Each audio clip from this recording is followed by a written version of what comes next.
Drage gledalke, spoštovani gledalci, ste se kdaj vprašali, ali se nam slabe stvari, ki se nam dogajajo, ali se nam morajo zgoditi, ali jih kako privabimo, ali je kdo kriv, da se nam zgodijo, ali je vse, kar se dogaja, naključje, ali pa se to dogaja na ključ, kot bi lahko rekli. Če pogledamo nazaj, ne vem, če veste, tudi jaz sem bil zelo presenečen. 14 let pred potopom Titanika, leta 1912, je gospod Morgan Robertson napisal knjigo za podobno tematiko. Ampak Tišment opisal je prekooceanko, ki se je imenovala Titan, prestižna, velika, nepotopljiva. V romanu se ladja zaleti v ledeno goro na Atlantiku in v aprilski noči potone. Ker je bilo premajhno število reševalnih čolnov, veliko potnikov utone. In ladja Titan je imela 15 vodotesnih segmentov, Titanik pa le 9.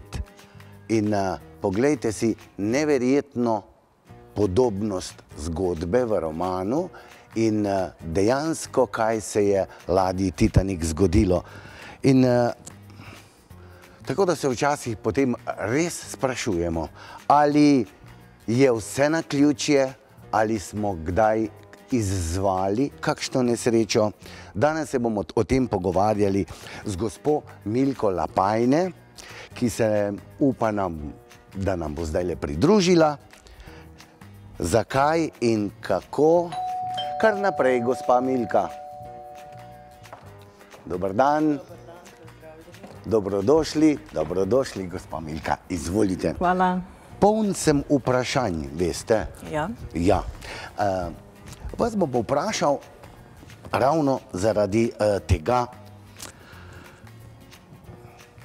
zakaj se nam dogajajo nesreče? Ja, nesreče se nam ne dogajajo kar tako naključno, kar tako, ko bi prav mi imeli neko slabo usodo, ko bi rekli, aha, nekdo je imel srečo, drugi je imel pa v življenju nesrečo, nekoga je izgubil, nekdo mu je umrl v prometni nesreči.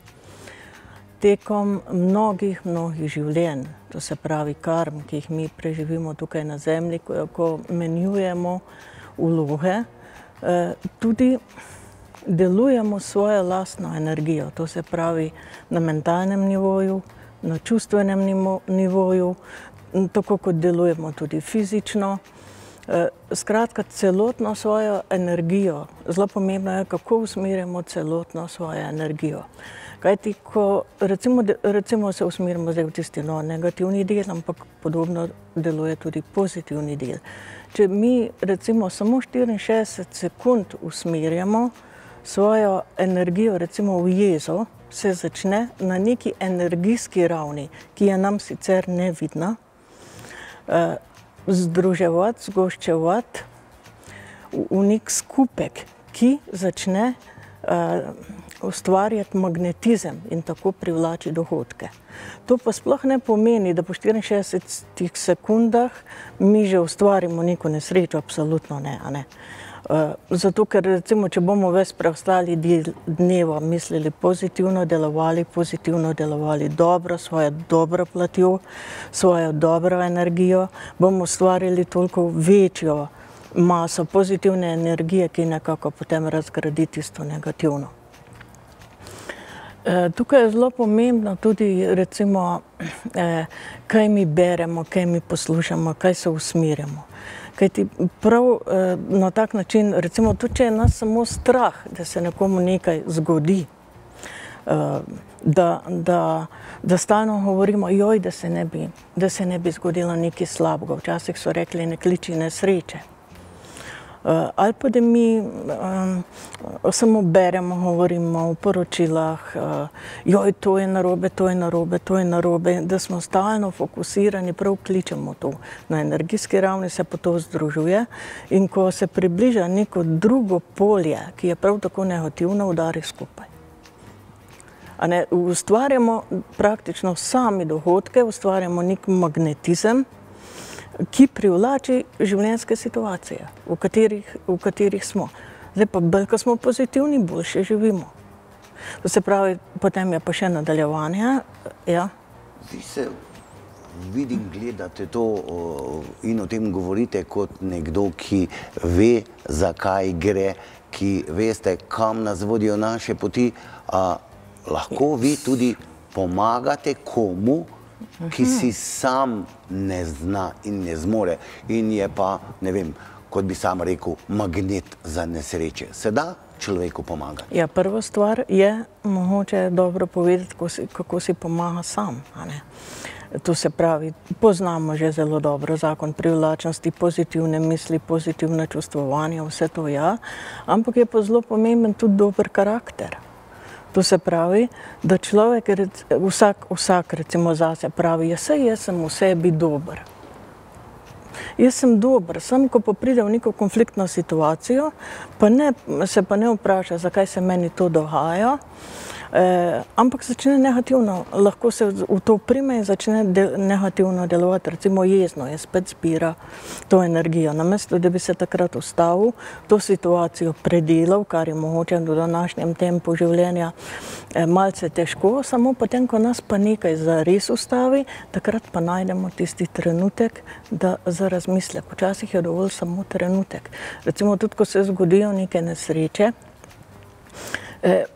ljudje potem, ko pridejo recimo na terapije, vedno govorijo, ali pa tudi na splošno, vedno govorijo o tistem trenutku, če bi bil takrat naredil nekaj drugače. V bistvu je pa to situacija bila ustvarjena že davno prej in je samo počela skupaj. Je samo pritegnilo. Kako se naučimo prepoznavati te situacije? Boljše bi bilo recimo vprašanje, kako pravilno delovati, da ne bi več ustvarjali. Težko za nazaj, če ni vpogledal v neko energijsko polje. Recimo jaz, ko to delam, imam vpogled, sem prešla ta strah in sem dobila vpogled, da vidim, recimo, ko delam, vidim to zgoščeno energijo. Zdaj, če pa ni vpogleda, recimo pridejo starši, se pa lahko, kateri imajo odraščajoče otroke, recimo, da ima 18 let, naredi izpit, vozi agresivno, malo probuje, kako bo šlo boljše in hitreje, izziva usodo, bi se temu lahko rekli. In pridejo, kako to preprečiti. Zdaj, lahko se vidi po načinu delovanja. Če pa mi prinesemo to že nekako s sabo na svet, da smo to ustvarili v nekem prejšnjem življenju, takrat se pa na fizičnem nivoju vidi to, kot da je bila neka nedolžna žrtev. V bistvu pa ni bila, ampak je že nekoč to v bistvu sama sprovedla. Ali pa mogoče tudi starši. Nekaj otrok mičkan, takrat še ne misli kaj dosti, še najmanj pa ne misli negativno. Lahko se prenese neka negativna energija staršev na otroka, tako kot se prenese sam vpliv staršev na otroka na splošno. Vi ste tudi avtorica knjige Življenje je dar. Ja. O tem pišete v knjigi? Tudi o tem pišem. Tudi o tem, ne pišem direktno o nesrečah, ampak o tem, kako se stvari privlačijo med sabo. Nek človek, ki je poln jeze, bo mogel za prepir dobiti nekoga, ki je tudi poln jeze, drug se ne bo hotel, bo res situacija mimo, ali se pa zna lepo pogovoriti. Včasih so rekli, da kdor dobro dela, se mu bo z dobrim povrnjeno, kdor slabo dela, se mu bo s slabim povrnjeno. Ampak tudi zelo dobrim ljudem se dogajajo nesreče. Ja, tudi zelo dobrim ljudem se dogajajo nesreče. To je pa ponavadi tako imenovana karma, ki si nekoč... Bom dala en primer, recimo. To se boljše ve, boljše razume. Vzemimo neko hujšo situacijo, ki se po svetu dogaja, to so recimo vojne. In v neki vojni so najbolj huda žrtev in najbolj boleča so sigurno otroci. ki bi človek rekel, niso nič, popolnoma nič krivi, da se z njimi grdo ravna. Da sploh ne omenjam z besedami kaj. Ne. Ampak tisti, ki grdo ravna z otroci, ali pa tudi z drugimi, ne, ampak recimo otroci so ponavadi najbolj tiste nedolžne žrtve, ki nas, saj mene najbolj zaboli, ne, če se grdo ravna z njimi. Ampak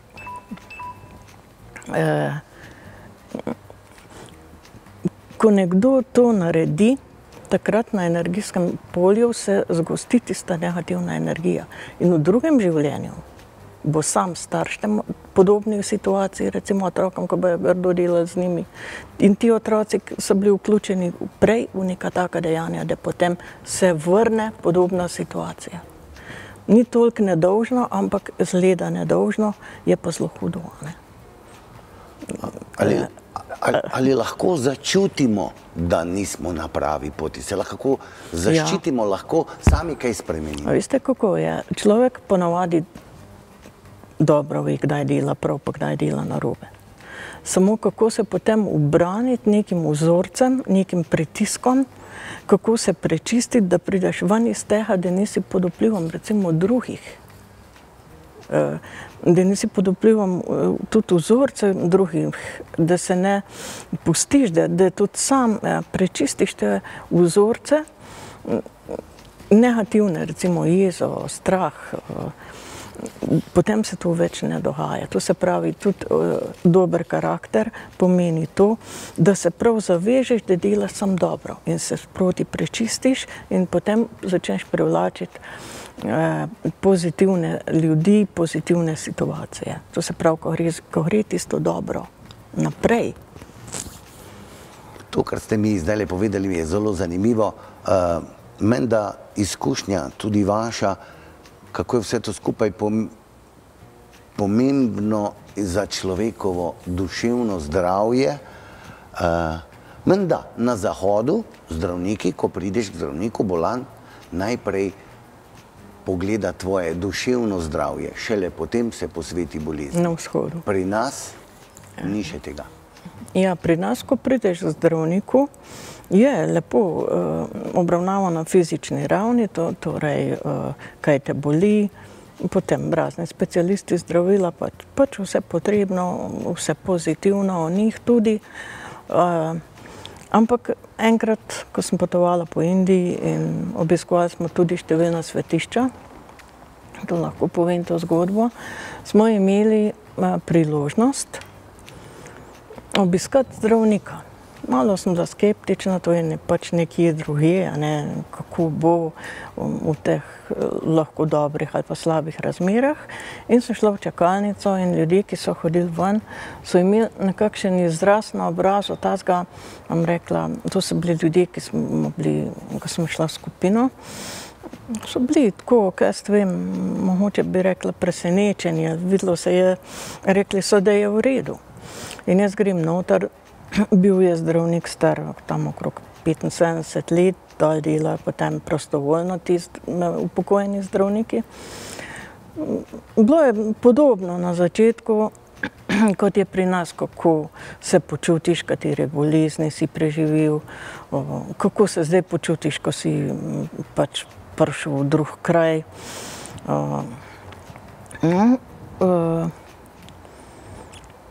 Potem pa nekaj tam piše, dela, pa me vprašal, kako poživiš. Dobro, teh vprašanja že od strani zdravnika nisem bila vajena. In sem si mislila, kako živim, polno dohodkov mi je šlo čez glavo. Ja, živim pač, nisem vedela, pač živim, kdo bi zdaj vse to povedal. Ampak vseeno je zahteval, da sem nekako okvirno povedala svojo življenjsko zgodbo, v bistvu v parih stavkih. In on je potem ocenil, kako sem živela, kako je recimo stresno moje življenje in temu primerno mi je predpisal razne njihove ajurvedske tako pripravke, pa masaže, pa kadila, pa vse tiste njihove rituale.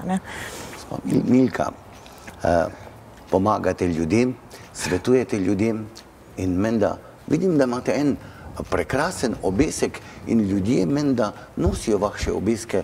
Kaj to pomeni? Ja, skozi povpraševanje, tako kot sem prej pravila, recimo starši, ko se bojijo za svoje otroke, ko grejo prvič v avto, ko preizkušajo svoje sposobnosti, ali ko grejo na potovanje, največ je bilo tega povpraševanja, ko grejo v gore, ko grejo na morje, pa skačejo brez glavo v vodo, brez da grejo prej pogledati, bali so se za svoje otroke, da se ne zgodijo nesreče. Seveda vsak se boji tudi za vse svoje ljudi, pa tudi ko se bere o neki nesreči, nikoli ni dober občutek, ne more biti. No. In začela sem delati zaščite. Jaz samo vidim te energije, prisotne na energijski ravni, ker pač to delam, to je pač moje področje dela. In dobila sem način oziroma delam rituale, ki omogočajo vstop neke višje zavesti. To se pravi, na duhovnih nivojih se poslužujemo zato, ker delujejo višje zavesti od človeške in lahko pomagajo. In z ritualom dobro vemo, da se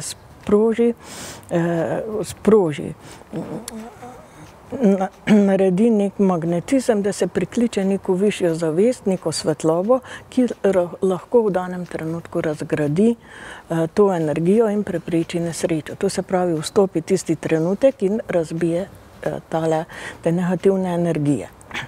Ampak jaz nisem mogla delati vsakmu posebej, oziroma sem za vsako situacijo posebej, da bi vsak hodil, ker nikoli ne veš, kaj si karmično ustvaril. Kaj na tem energijskem polju kaj je še skrito nekje. In potem na začetku sem začela delati neke piramide in noter vnašala energije oziroma delala čez te rituale, ampak to je bilo malo nerodno za nositi sabo, da bi človek. Potem ste pa... Ja, pa mi je padla ideja, da bi to delala na neke lepe obeske ali pa ploščice, ki jih ljudje lahko nosijo na sebi, v avtu, v žepu, pač kjerkoli je pri njih prisotno. Ampak čez ta obesek je narejen ritual, da se v primeru nesreče razgradijo te energije. Obenem pa človek ozavesti, kar mora ozavesti. To se pravi, se razgradi jeza. Pri neki nesreči avto lahko popolnoma razbiti, človeško življenje je pa celo. Tako da nek nauk je pa. Pa Milka, z vami bi se lahko pogovarjal 3 ure, ampak imamo še nekaj sekund. Torej, lahko ima človek vpliv na svojo usodo? Na svojo usodo naprej ima sigurno lahko vpliv, to se pravi z dobrim karakterjem, z dobrim mišljenjem, z dobrim delovanjem, ne glede v kakšno situacijo pride. Je dobro, da se vpraša, kaj lahko naredim, da nisem jezen, da ne delujem negativno. To se pravi, lahko gre na terapijo, lahko sam naredi neke procese za nazaj, pa lahko tudi s čim več dobrimi deli. To se pravi, več, ko bo zbral pozitivne energije, prej bo razgradila tisto negativno, ki je že ustvarjeno. Gospa Milka, hvala lepa, da ste nas obogatili z nekimi novimi mislimi, mogoče z nekimi novimi spoznanji. Mi vam bomo zaželeli veliko uspeha pri vašem delu, ker delate dobro, se pravi, da je vaša usoda rožnata v prihodnosti. Trudim se izoblikovati zelo dober karakter in iti po pozitivni poti naprej. In tudi drugim bi to zaželilo za njihovo dobro. Gospa Milka, hvala lepa. Drage gledalke, spoštovani gledalci, pogovarjali smo se z gospo Milko Lapajne, avtorico knjige Življenje je dar. Če ste začeli ali pa boste začeli gledati na vse skupaj z malo drugačnimi očmi, vsaj to si zapomnite, delajmo dobro. To ne more biti nič slabega in mogoče si bomo tlakovali lepšo pot v prihodnost. Vse lepo vam želim. To je sicer na meridianu želodca, točka se imenuje Dzu-san-li. Dzu-san-li. Ja, recimo na japonskem je to točka se imenuje kot točka nesmrtnosti.